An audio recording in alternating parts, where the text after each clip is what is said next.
Alright, this is my first video with 12.5.4.1. I did actually get that update as I was editing my last video. And I've done a few drives with it so far that I wasn't able to record. I can't tell if it's better or worse. I do feel like there's some difference. We'll see if anything crops up during this drive.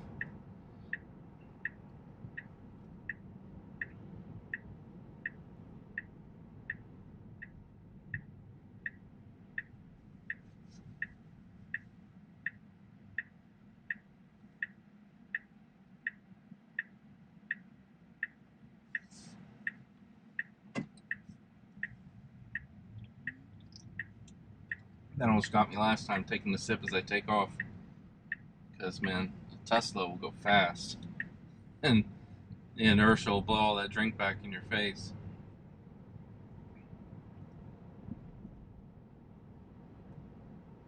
Actually, I find myself with not the greatest posture while driving because it's kind of a natural reaction to lean forward as it accelerates to counteract that push. And then I'll find myself just constantly leaning forward and I have to relax and put my head back.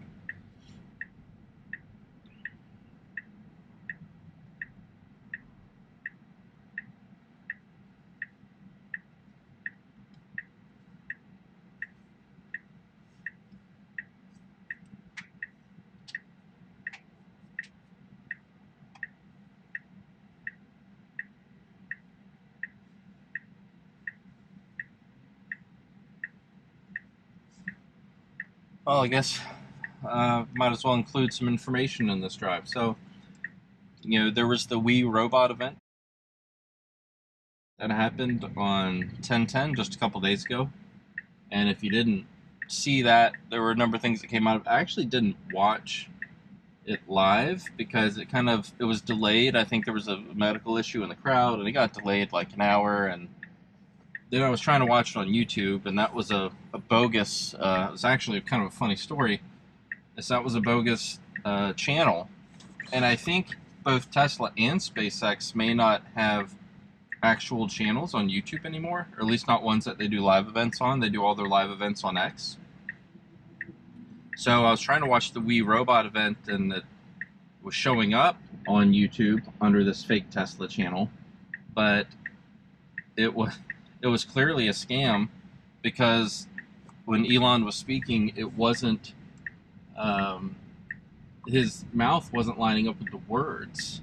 And so what I think they did is I think they used AI to generate his voice.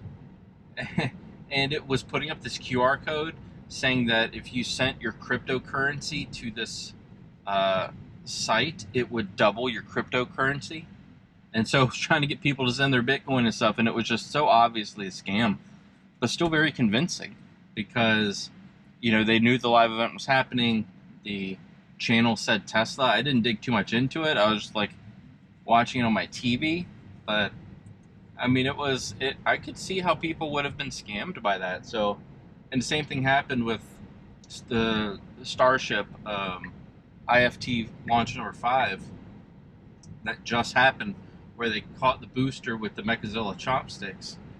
I was trying to watch that live, and I was on the SpaceX YouTube channel, and that was a scam. And right when it was supposed to launch, the feed cut. And what it was it must have been a feed from an old launch, and this was a scam channel. And so it immediately cut off and went to some old Elon footage.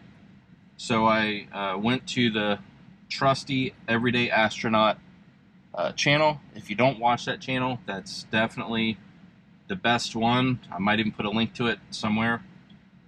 Give a like and subscribe for that guy because it's great. But anyways, I was able to watch the launch on YouTube through that channel. But again, there's just a lot of scams. But anyway, so the Wii Robot event, we saw the Cybercab. Whereas the cost of Cybercab, we think probably over time, from the operating cost is probably going to be around 20 cents a mile. and price, including taxes and everything else, probably ends up being 30 or 40 cents a mile. The robo-taxi, whatever you want to call it, which essentially looks like this, kind of like a Model 3, but with no steering wheel, no pedals. The inside looked a bit different. The all-glass roof that the Model 3 has this would now all be metal, or aluminum, or whatever the body metal is. And the wheels were even covered with like some hubcaps or something that went almost to the edge of the rubber. So it was definitely very futuristic. It did give iRobot vibes. If you've seen that movie from 2004, I'm rewatching it right now. And of course, the event was titled We Robot, so I think there was some inspiration there. So we saw the Cybercab, we saw the Robovan, or the Robovan, as Elon called it. Which I don't get that. I guess they're trying to solve buses and mass transit in urban cities, and I mean, obviously the Cybercab would be the same. You're not going to see that. Likely, you're not going to see that in the suburbs. I mean, people could buy it and rent it out, like for Ubers and stuff like that, or a similar concept. But I have a feeling that it's really targeting. Actually, I do believe it's targeting cities at first. 2 major cities. I don't know. I'll put them on the side. Probably like San Francisco and Dallas or something. And if I'm wrong, the correction will be off to the side. But they're going to target cities first. So again, I think he's looking to solve the urban mass transit or urban pollution with these. But they look pretty cool. The Robovan has Art Deco inspired look to it. Very cool. Seats up to 20.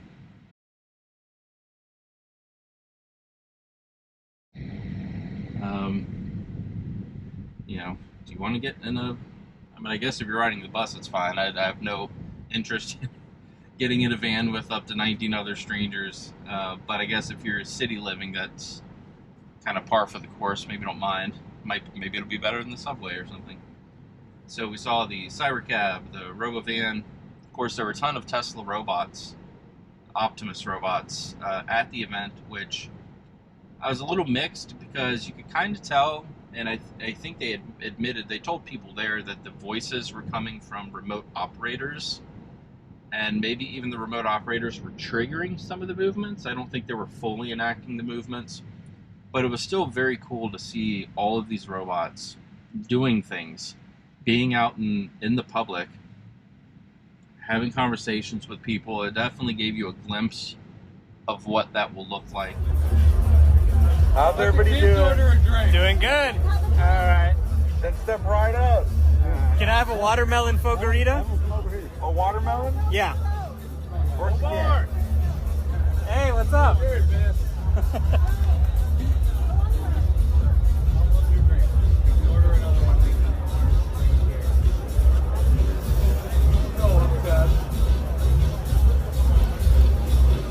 How am I doing so far?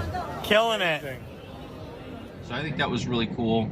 I'm a little torn on the impact it has because very clearly there was some assistance there, but still awesome nonetheless. And when you look at some of the things they can do physically, like look at what they can do: pouring drinks, playing charades, playing rock, paper, scissors.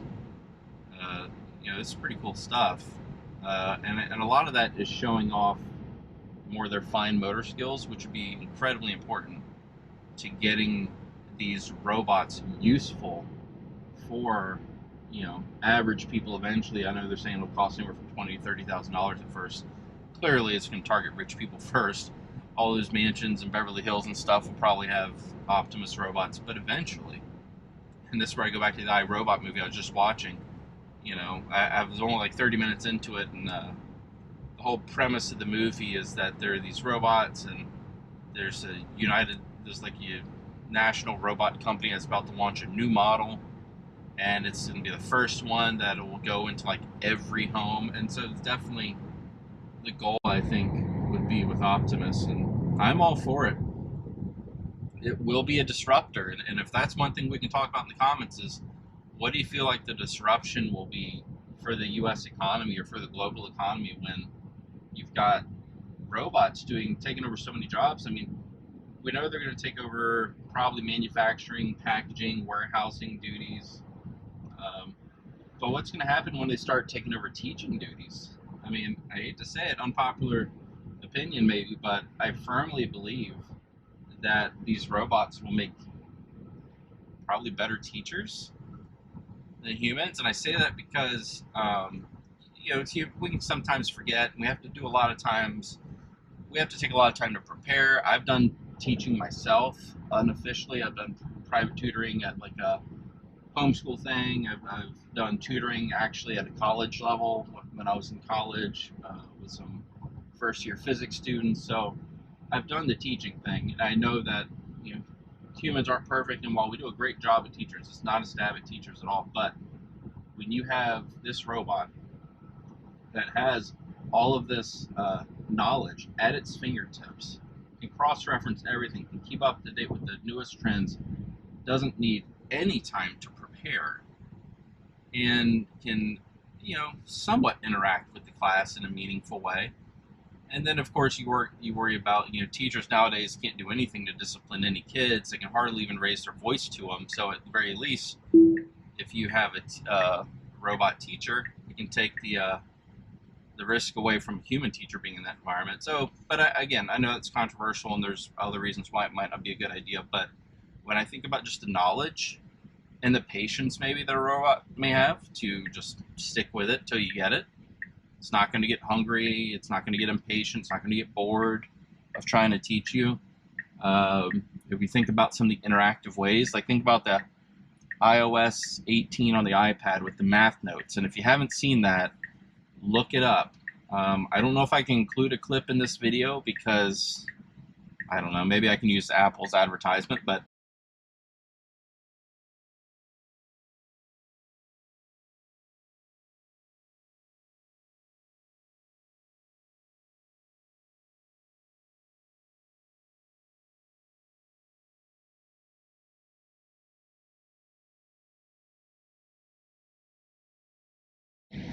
when you can see the visual of math and watch it change in real time, if they could put some kind of screen on these things and it can just enrich the learning and the teaching by adding multimedia and focusing in on what one student needs. I mean, I think the possibilities are endless. And think about a private tutor. Even if you're not talking about public school, a private tutor in someone's house.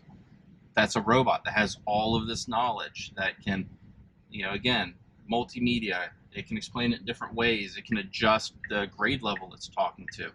I mean, this is a fantastic teaching tool that we're going to have at our fingertips. So a number of jobs are going to be displaced by the robots. I firmly believe that. So what do we do about that?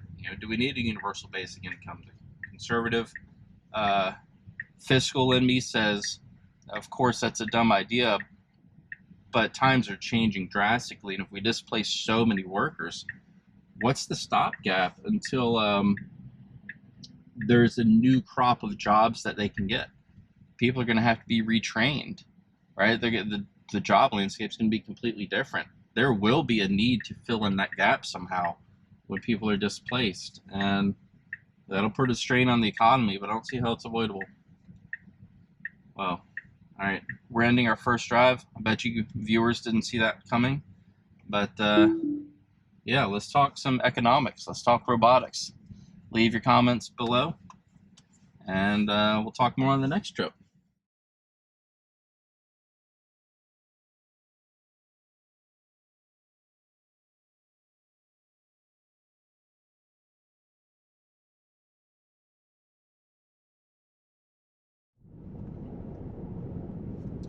I don't know why my GoPro shut off then. We don't have far to get home. If it shuts off again, this drive may end abruptly. But yeah, FSD is doing very good. I can, with where it is now with the supervised version, that gives me all the confidence in the world that the unsupervised version for the cyber cab will definitely be ready, probably next year. It truly is amazing. And then for all you AI buffs out there, I just noticed that in the X app, my access to Grok has gone from Grok 2 Mini to Grok 2 Standard. And again, that's just part of an $8 subscription that I pay for X each month. So it's actually the cheapest access you can get to an LLM that's extremely capable and probably has the most up-to-date real-time data because it's on the X platform. So I find as I'm scrolling X, if I have questions about things I see there, I'll just use Grok built into it. I have no need to jump out to ChatGPT or Google Gemini to ask any questions. But I'm still playing with ChatGPT 2. The advanced voice mode's kind of cool. O1 as a reasoning model, I mean, just blows my mind how good it is. And I mean, you would not use it for things that you need quick answers on. It is more of a thinking model. But man, it's just fascinating. The ability, the AI ability is already there. The reason we're not seeing a disruption in the economy yet is because people are trying to figure out how to tap into it and utilize that incredible ability for productivity, for gains, for profit. It's not that the technology isn't there. It's there. It's just a matter of people figuring out how to interact with it and how to integrate it and to change their processes and to innovate with it. So it's not a capability. It's almost like it's just so new. It's like, how do you integrate the computer into your workflow if all you've ever done is pen and paper? The limit's not the ability of the computer, it's how do you integrate it in. And that's the same thing we have right now with AI. So if you're not keeping up with AI at least a little bit, especially when it comes to robotics and like the Optimus robot, it's just, in full self-driving, I mean, these things are going to disrupt the economy in major ways. And it's best to, at the very least, just being aware, I believe, will be useful to anyone who might come into a struggle in that economy. I think the worst place to be is to be completely unaware of AI and what it's capable of right now, and you're just kind of left, fending for yourself in a very unusual world that no longer looks familiar. So, I guess long story short, change is coming. It cannot be avoided. I don't know what it looks like, even for my own job or other jobs, but I do believe that this will be positive in the end once we get through the growing pains. So I'm excited for it. If you did not see the Tesla Optimus robots at the We Robot event, look it up. Maybe I can include a segment at the end of this video. I've never done that before. Maybe I'll add a few like promotional videos at the end, little clips if I can get them and save them. So I'll put a note here if I have those to let you know to watch at the end if I do include those. But yeah, fascinating stuff. And as you can see, FSD is taking me exactly where I need to go. I do think I've noticed a significant decrease in even my preferential disengagements at this time. They're still there, but for the most part, I'm just being chauffeured around. This is definitely a game changer. If you've never ridden in a Tesla before, do a test drive. See what FSD can do. It will blow your mind. I guess that's all I have to say. No need to keep this video going too much longer. Please leave a ton of comments below.